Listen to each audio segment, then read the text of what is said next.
Hello class, I welcome you to our lesson today on communication skills, DUCU001. The facilitator is Madam Mary Muhindi. Welcome. So, because this is the first lesson of our class, we'll have what we call a course overview. It's like a course outline. What is the purpose of this course? What are some of the expected outcomes? And lastly, we will focus on definition of key terms. So we begin with the purpose of the course. So why should students be taught communication skills? Number one is to equip learners with soft skills. We all know that at the university, you're going to be equipped with two types of skills. The first one is hard skills. Hard skills basically have to do with technical knowledge that you're going to acquire in your various areas of specialization. If, for example, you are doing a bachelor in IT, information technology, then at the end of your 4-year course, you're going to be competent in information technology. So you're going to be, the hard skills are basically quantifiable in the sense that you're going to be given a certificate indicating of showing your grades. But now you find that that is not enough. Employers need to employ people who can communicate effectively. So soft skills basically are skills that have to do with somebody's personal attributes, employability skills. These are skills that employers look for when they want to employ somebody. So one of it is this unit that we call communication skill. The second purpose of the course is to develop the learners' 4 language skills. In this unit, we are going to focus on listening skills, speaking, reading, and writing. And then another purpose of the course is for the learners to be able to apply the knowledge that you have learned in this course in your various areas of specialization. So basically the unit will equip you with skills not just to survive in academic world, but also skills to survive outside the university in the global market. So these are the following expected learning outcomes that by the end of this course, the learners should improve their proficiency in both spoken and written English. And then number 2 is to develop the learner's linguistic and communicative competence.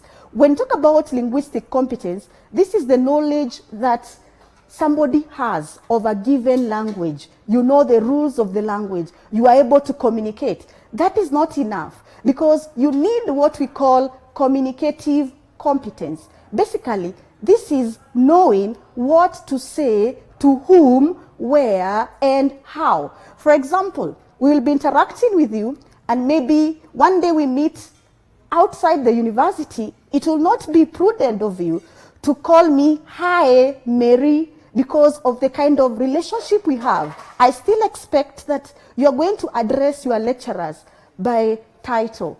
And then the third expected learning outcome is that learners will be equipped with skills that they are going to adapt. We are hoping that at the end of the course that the learners will adapt effective study skills.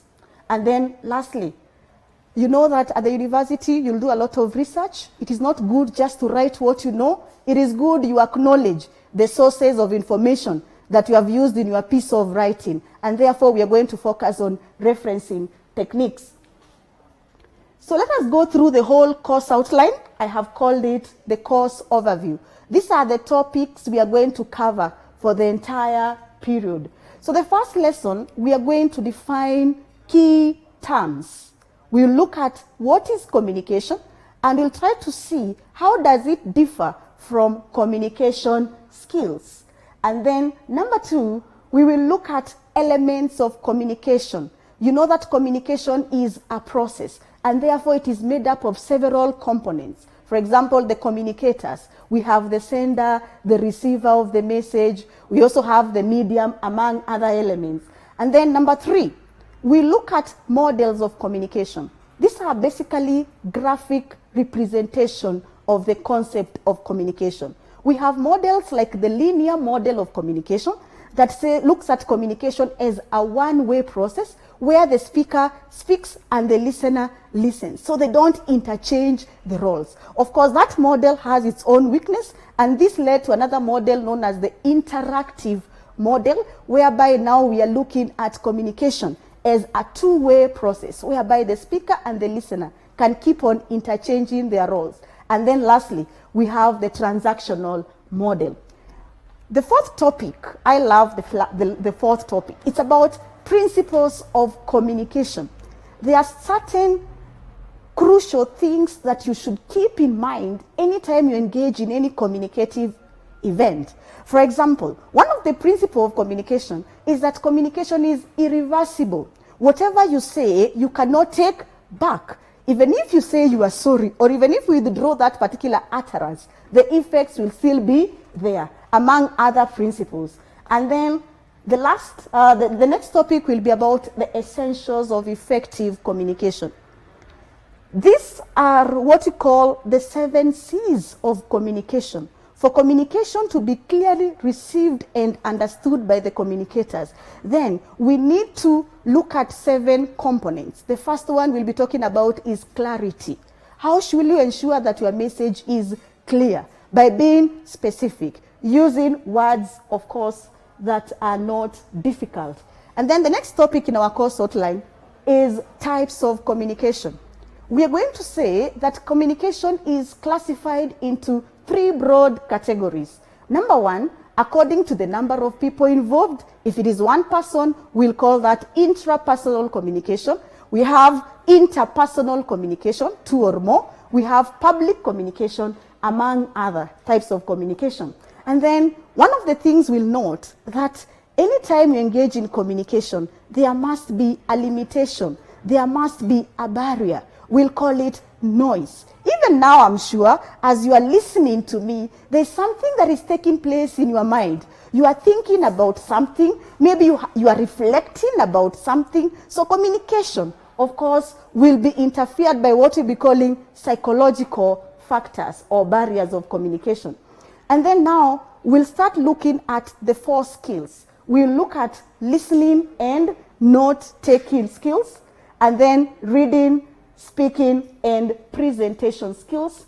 And then the next topic in the course outline will be about the writing skills.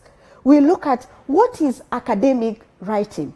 And we will say that this is a type of writing that is written by a scholar to another scholar. And therefore, you need to acknowledge the sources of information that you are using in your piece of writing. In academic writing, in this particular unit, I'll only teach you about term papers, although we have other types of academic writing. For example, we have thesis and we also have projects. And then we'll also look at essay. We'll also look at functional writing. How do we prepare our curriculum vitae? How do we write application letters? Among other types of writing that we are going to look at in this particular unit.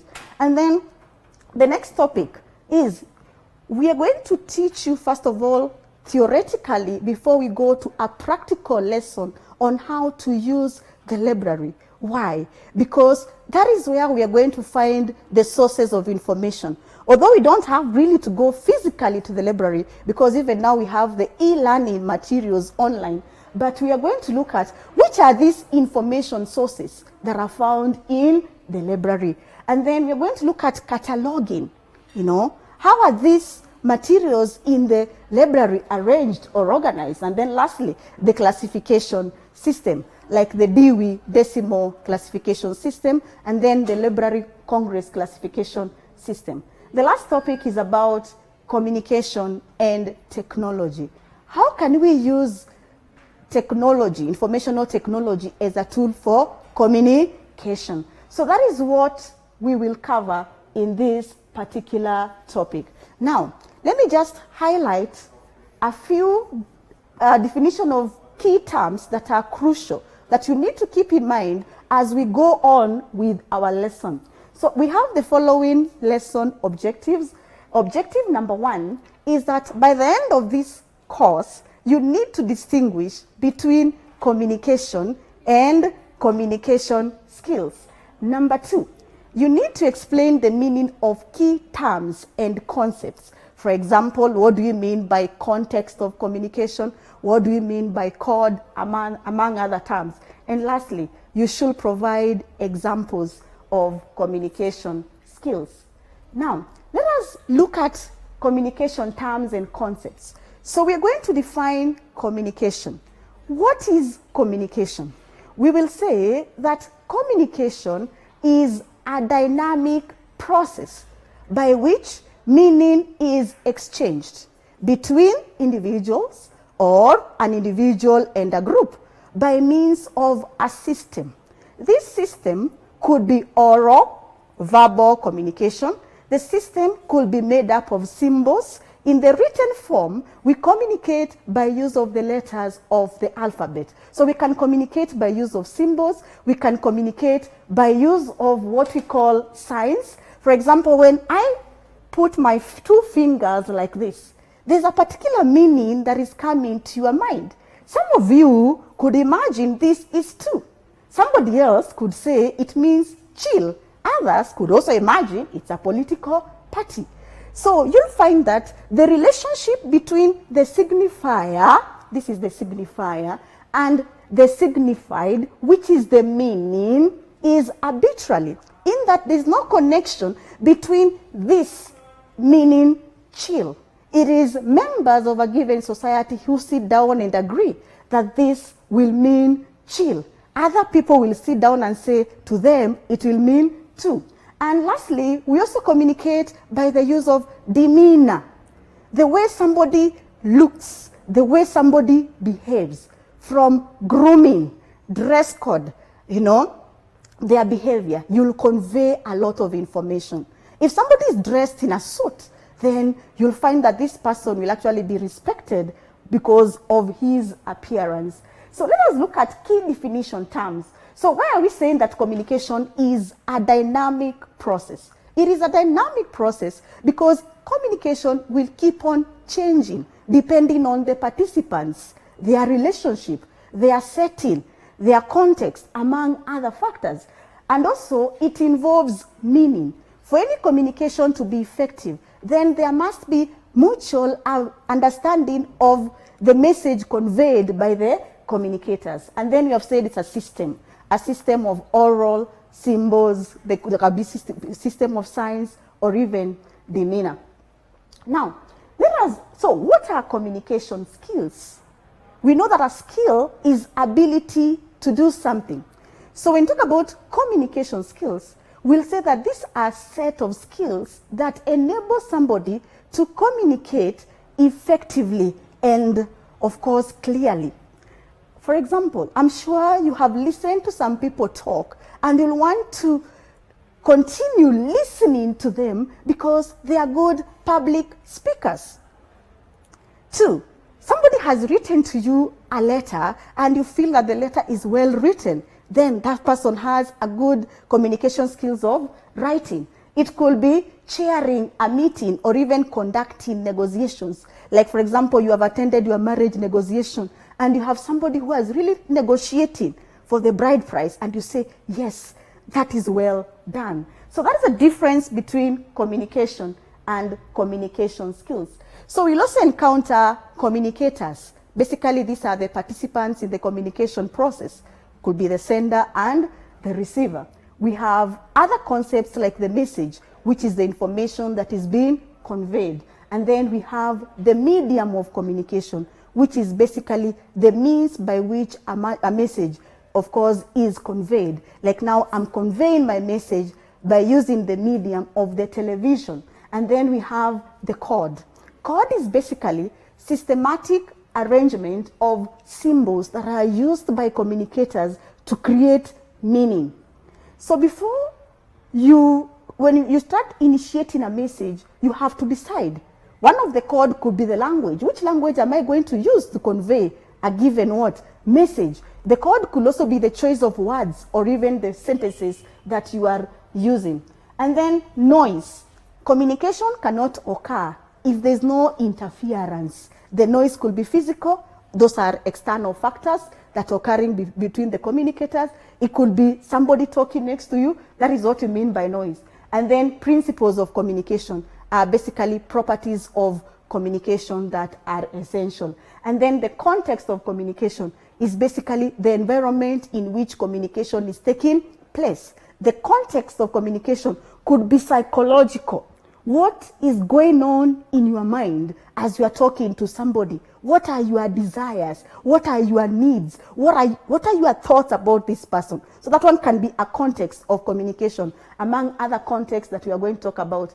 And then elements of communication, basically, we said that communication is a process made up of several components, like the sender, the receiver, encoding, decoding, among other. So today, we have gone through the entire course outline, and we have looked at, what are some of the purpose of this particular course. And I want to emphasize on the fact that we are teaching you communication skills at the university because it is a soft skill. It is a skill that will allow you to be competitive in the workforce globally. We said soft skills basically are skills that have to do with your personal attributes, your personality as a person. So they could be confidence, that's a soft skill. Teamwork, are you able to work well with others? Other soft skills could be punctuality, among others. We have also looked at the difference between communication and communication skills. We have said that communication is a process by which meaning is exchanged. It can occur just within yourself in the mind when you are reflecting about something. It can occur when you are communicating with others. We call that interpersonal communication. We said it's that process that is dynamic in the sense that it keeps on what? Changing. And we have said we can also communicate either orally by use of symbols in the written form, and we have said that we can also communicate by use of demeanor. The way you look, the way you walk into an interview room, it really matters and it conveys a lot of information. We have also looked at other definition of terms. For example, the context of communication. We have said that the context of communication is basically the environment where communication takes place. And later on, we are going to look at 3 types of context. The first context we are going to look at is psychological context. I'm sure as you started watching this program, you had certain expectations that you had from the lecturer of communication skills. It is my hope that whatever was going on in your mind has been met. If not, I am sure we are going to interact in other forums, for example, the e-learning platform. Apart from psychological context, we also have situational context. This is the place and time where communication takes place. So, for example, we can take a place like the church, and it's around 8 a.m. What will be happening in various churches? Of course, now they are closed. But what could be happening in the church? People could be singing, God is good, all the time. See, communication will change. What will we be doing at home at around 12 p.m.? Of course, you'll be sleeping. Therefore, you'll not be communicating. Maybe you'll be dreaming. And then we have also looked at the last type of, we have also looked at another definition of term, which is basically noise. And the noise basically has to do with any interference that that interferes with the communication process. And we are going to look at 5 types of noise. We have what we call physiological noise. Sometimes you'll attend classes or you'll be listening to somebody, but you are unwell. That one will prevent you from listening. That is physiological, biological factors. We also have other types of noise that we have talked about. We have physical noise. You could be chatting with your lecturer online, and then all of a sudden you are running short of bundles. That one could also be a type of noise, physical. Physical noise could also be very hot places, especially those who come from very hot regions. Sometimes it is too hot, and that one will prevent you from listening. We also have other types of noise that we're going to talk about, apart from psychological, apart from physical noise. We also have what we call semantic noise. In linguistics, semantics is basically the study of meaning. And therefore, when it comes to the study of meaning, then it means meaning of a word could be denotative or it could be connotative. When you talk about denotative meaning, basically this is the exact meaning of a word in the dictionary. And then we have connotative meaning, which is basically the associations attached to that particular word. Let us pick a word like hot. If one day, if for example we are having a face-to-face classroom and I walk into class at 2 and I say I'm feeling hot, of course, what do I mean by that? I mean that the environment is not conducive for me. You need to open the windows. That is the denotative meaning of the word hot. But I'm sure, I remember one day when I was teaching and I told students that I'm feeling hot, they had other meanings, that maybe I'm feeling beautiful, I don't know.